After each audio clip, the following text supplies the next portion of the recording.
Hi guys, welcome. This is Tina or Ma, as some of you call me, and please consider becoming a member of the channel. It really helps. And this is my update on the upcoming eclipse in Aries in Ashwini.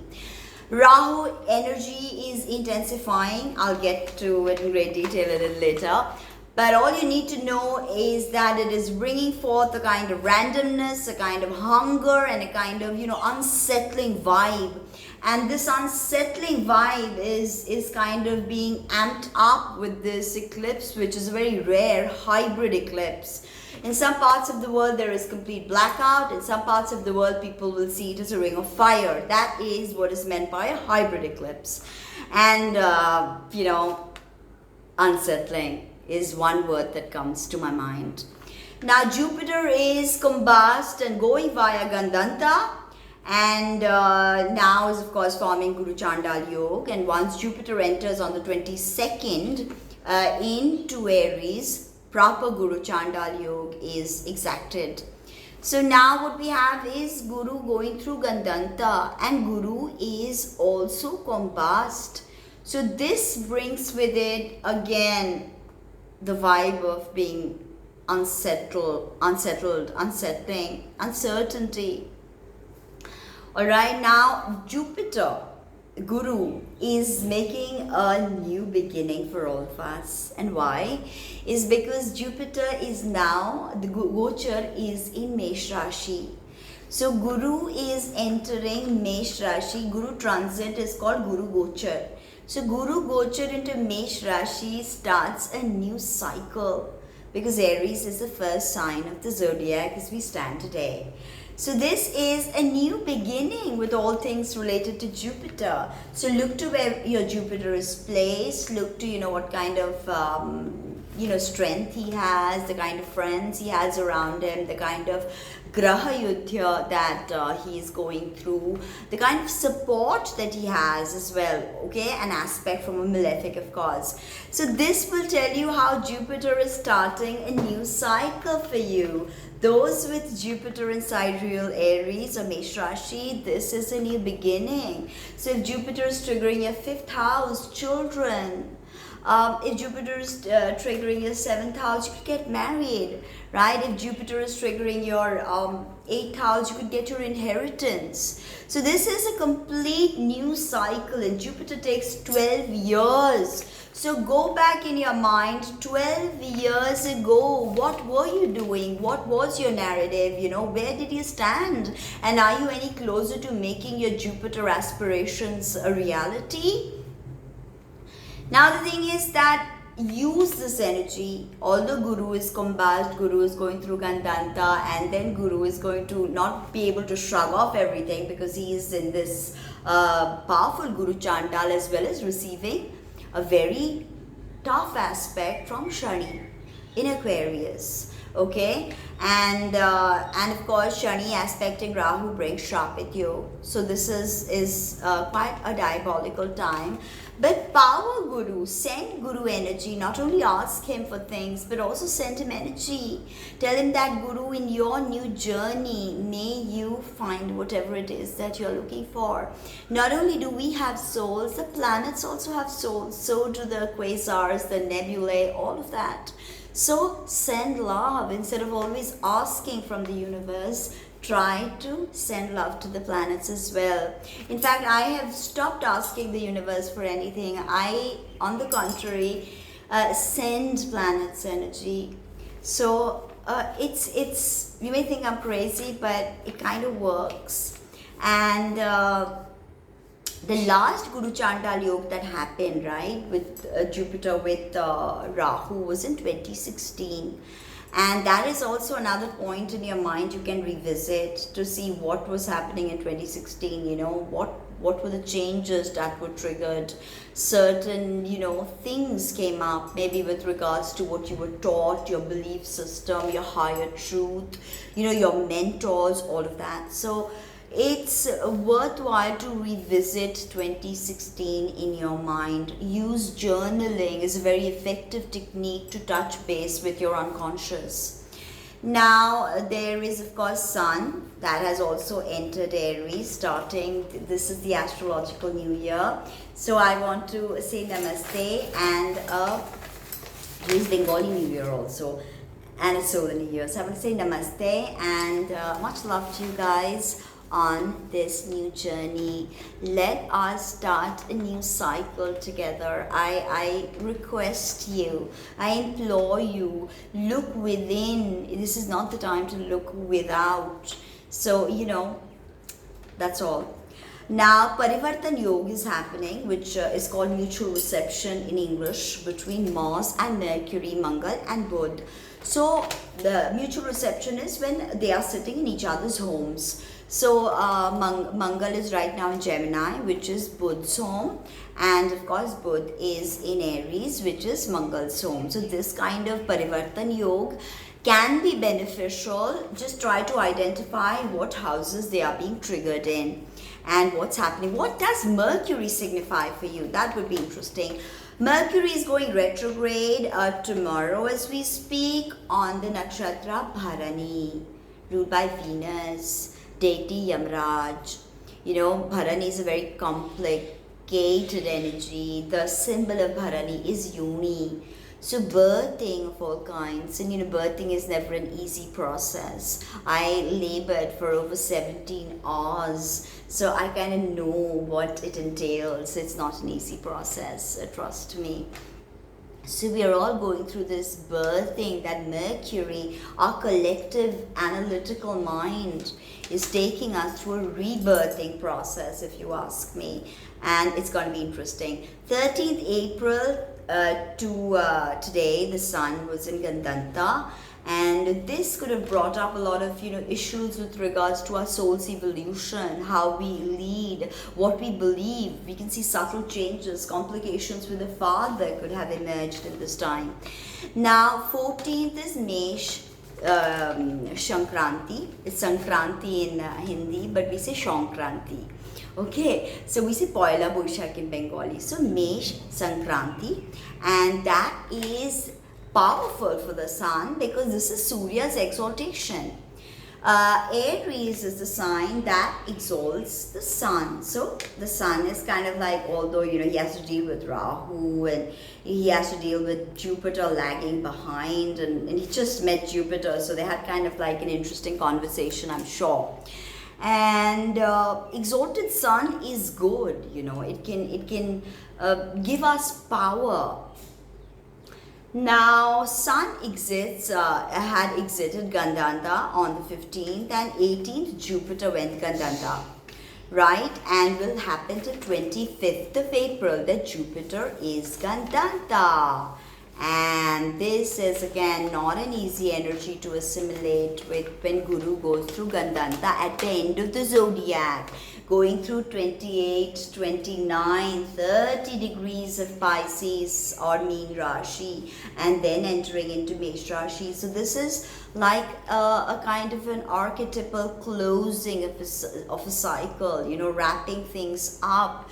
So this is what I see is happening. Guru-related things are wrapping up and a new cycle is about to commence. Are you ready? Now Saturn aspects Rahu, I told you, watch my video on Shrapit Yoga. And this is happening from 10 degrees of Aquarius to Aries. Rahu is in Aries and Shani is in Aquarius. So it's worthwhile to look at, what is going on in your Kundli or in your divisional charts in these degrees.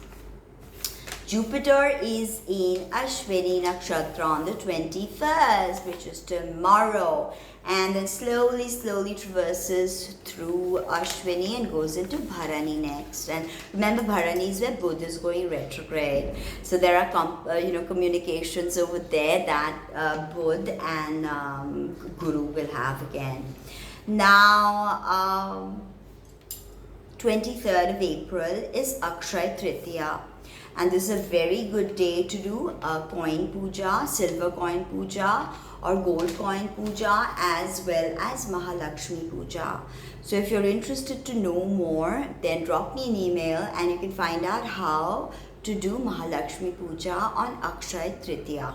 Okay, it's a very, very powerful day. So do not miss that opportunity. Even establishing a Shri Yantra on that day is very beneficial. Praying to Ganpati is very beneficial. If you can't pray, getting a puja done for yourself and your family, very beneficial this day. And even working with plants. Now 24th is Sun and Rahu directly at 10 degrees of Aries. I told you after the 13th the real complications start. This month is pretty challenging, so it's now begun, right? Although when Venus was also there in the beginning, there was kind of this crazy energy. Now 24th, Sun and Rahu are making this conjunction, and there's going to be something that comes out of it. And this is happening in Ashwini Nakshatra, ruled by Ketu, the tail of the dragon. So Rahu basically is now controlling Shani. Although Shani is in his sign Aquarius, but Rahu is controlling him. Why? Because Rahu is sitting, Shani is sitting in Rahu's nakshatra, Satavisha, or the 100 healers. Okay, so there is this Rahu energy that is all over. Mars is in a Rahu ruled nakshatra. Sorry, Ardra. Ketu is in Rahu ruled nakshatra, which is Swati in Libra. So what I see with this Rahu and Ketu situation happening now, I see a lot of coronavirus cases. They will increase, especially where the eclipse can be seen, Southeast Asia, alright? There will be abnormal rains, floods and tsunamis and earthquakes as Guru enters Ashwini. And you will not believe it, as Guru is crossing through Gandanta yesterday night, I had a freak storm, right? And I have never seen lightning so vivid, so bright, like thunderbolts in the sky. It was absolutely phenomenal, I tell you. So all these kind of, weather imbalances and disturbances. There's a kapha dosh that is prevalent right now. So kapha deals with muscle growth and stability, water retention and all these problems. So kapha imbalance can show up for us, and we need to target this. Again, meditations on the Manipur chakra is very powerful. I have introduced a class where I teach you how to meditate on the 5 elements in the correct tantric way, and how you can become one with the element and receive Siddhi. If you want to know more about that class, drop me an email. While we are talking about classes, my Yogini WhatsApp course is on, and if you like my content, please like, comment, subscribe, share, as well as join my WhatsApp group. Okay, 7030258060 is my number, and you can call me and I'll add you to my WhatsApp group. And if you're outside of India, just prefix a +91 and you'll be in contact with me.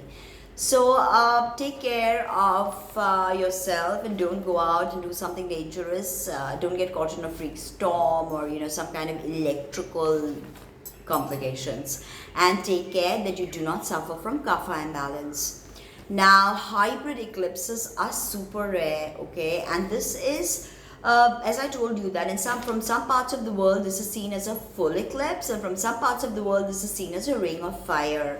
So this is quite interesting and happens few times each century actually. And the last time this happened was November 2013, and that was like a long time ago, 9 years, right? And I mean that was a month before I had my baby. So I mean my baby's never seen a hybrid eclipse before, so it's quite interesting what energy this brings.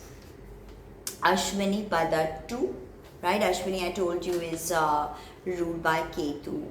The deity, the planetary ruler is Ketu, and the deity is the Ashwini twins, and they are healers. Okay, so there's this healing energy available right now, and also embarking on a healing modality can be very, very helpful. Ashwini is completely in Aries, all the 4 padas, and we are having this in Taurus Navamsa, which is pada 2. first nakshatra of the zodiac. So there's something very powerful that's being triggered. The symbol of Ashwini is a horse's head. And the deity, as I said, is Ashwini Kumars that deal with healing. The energy, the vibe of this nakshatra is speed, agility, vitality, and it brings forth new beginnings. And who doesn't like new beginnings? But remember, before new beginnings can happen, there has to be endings. Endings have to be dealt with before you can welcome new beginnings into your life. So this is something to ponder on. If we do not let go of what serves us no more, we do not make space to invite something new in our lives. So whatever it is that is stagnating you, whatever it is that you need to let go, these few days, Sun was in Gandanta, just out of Gandanta, Jupiter is going through Gandanta till the 25th. It's a good time to just let go. Whatever is not serving you anymore, whatever is causing you pain, grief, or draining things from you, it's time to let go. Because if you do not let go of old things, new things do not come into your life. Now, it's a fiery nakshatra ruled by Ketu, and all kinds of shamans and tantrics and healers. It's very sensual, this energy, sensual and creative. Ashwini natives are very beautiful to look at, very unique indeed, and they're very innovative. In whatever they do, even if they're homemakers, they are very, very, very innovative people. So you can, ride this wave of the innovative spirit that is going around. You can also become innovative, create things with your mind, with your hands. It's powerful. Now, red coral or ruby is the best gemstone to wear with this. If you're interested in gemstones, drop me an email and you can consult me for gemstones. Ashwini, all 4 padas in Aries. So this is kind of like very Martian energy mixed with Ketu. So it's kind of like interesting how this is going to play out. Definitely no beating around the bush, pioneering energy, adventurous. So, adventures are fine, but don't take risks without evaluating the pros and the cons. So, be careful with the risks you take. And the thing is that, as I said, that embark on healing modality, get your chart read. Ashwini Kumars, they bring with them the energy of healing and they're giving it out to everybody. So find that if you so desire. Who doesn't want to be whole? Healing is ultimately about becoming whole, right? The fragmentation of the psyche. That is what you can correct right now with Ashwini. And Ketu is a very spiritual energy. It's a nakshatra ruled by Ketu. So use this energy and you won't regret it. Now, however, okay, because it's also Mars, depending upon how your Mars is placed, you can feel impulsive, stubborn, rash, adamant. So think about that. Pada 2, Sun and Mars do very well actually. So we've got Sun and Mars in Pada 2. Mars is in Gemini with the Sun in Pada 2. So Sun does comparatively good in this Pada. Alright, and Jupiter also does well, but Moon and Mercury, they perform poorly. It's a very quick, active energy, so whatever it is you want to do, make it quick, make it active, don't beat around the bush, don't go around in circles. It's a male nakshatra, and the Gana is Deva Gana, so very divine orientation, and Sattvic nature. Guna is Sattvic. Symbol horse. Ashwini also horse's head. And there is a Gaja Kesari Yoga formation that was happening with Moon and Jupiter together in Pisces. The Gaja Kesari Yoga gave us a lot of good vibes that kind of pushed us through some really difficult times. And this was possibly good for some Sagittarius and some Pisces natives. Depends, of course, on the overall picture. There's something very interesting happening. There's a Kedar Yoga that is forming after 500 years on April 23rd. A really good day to take a workshop, learn how to worship Ganpati or Bhairav or any of the devas or devis you're attracted to. drop me an email. Even a great day to immerse yourself in meditation. And the best thing is that there is Matangi Jayanti on that very day, 23rd. And what is this Kedar Yoga that's forming after 500 years? 7 planets in 4 houses. Amazing. So there's also going to be an interest in agriculture at this time. Okay, now I want to tell you that Aries, you guys have a lot going on. You've got Saturn's gaze, you've got, you know, Rahu in there, and Saturn's gaze forming Shrapit Yoga. You've got a combust Jupiter coming in, starting a whole new cycle, and Guru Chandal Yoga and what have you. But I'll tell you one thing, that there is a respite with this Kedar Yoga that's forming. And for you, Sun, Rahu, Mercury and Jupiter in the first house. Wow. Venus 2nd, Moon, Mars 3rd and Saturn 11th. I definitely see for Aries people that there is some kind of good vibe coming, money that is coming to you. And this is very interesting. I was just channeling for a client of mine. I was doing a puja for his financial well-being, and then I tuned in and I realized that, wow, Aries, you're gonna get a financial blessing. Sidereal Aries. Leo, also good, lucky for you guys, 7 planets in the 7th, 9th, 10th, 11th. So I see you being able to, you know, work on your career, and if it has to do with the internet, great. You can get partners, although, you know, be circumspect at this time. Don't take anything on face value. Sagittarius, again another very lucky sign, and this is a great time for you to speculate in lottery and share market and trading of all kinds, currency trading. 3rd, 5th, 6th and 7th, Kedar Yoga, these houses are being targeted. So I definitely see that relationships also. Some of you Saggies, you can get married. Okay, so again, be careful. The Grahan Yoga that has already started with the Sun's entry into Aries. The Sun's entry into Aries is like quite a disruptive time, because Grahans always bring with them some kind of endings and some kind of closings. But remember, there is always something new waiting. And it's literally true, when one door closes, many doors open. I won't say another door opens, I'll say many doors open. So having said that, take my Yogini class, WhatsApp course. Take a workshop from me to learn about deities and deity worship. Planetary workshops are on, as well as my tarot course. 1 card a day, and that course is now discounted at 50%. So 78 cards for $450 only. 1 card a day. It's kind of like a reading, you know. And Yogini teachings also come as a WhatsApp course. Minimum you have to take 11 lessons, and it's $11 a lesson. Okay, so consider becoming a member of the channel, and thank you very much. I want to keep my updates precise, so you know it keeps you engaged and interested. Consider becoming a member of the channel. It really helps, and all donations are greatly appreciated at this time. Thank you. And